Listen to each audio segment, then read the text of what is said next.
Hi అండి అందరికీ welcome back to my channel. ఒకసారి చింతపండుతో ఇలా రసం పెట్టుకోండి, చాలా సూపర్గా టేస్టీగా ఉంటుంది.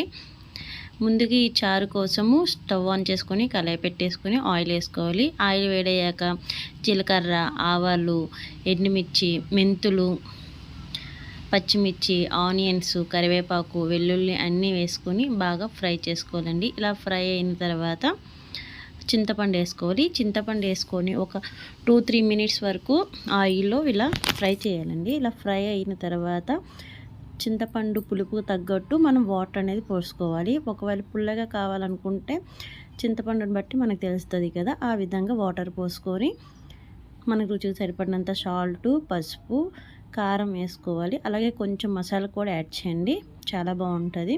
ఈ చింతపండు ఇలాగ ఎన్ని వేసిన తర్వాత ఒక 15 మినిట్స్ మీడియం ఫ్లేమ్లో పెట్టేసి మరిగించుకుంటే చాలండి. ఎంతో టేస్టీ అయిన చింతపండు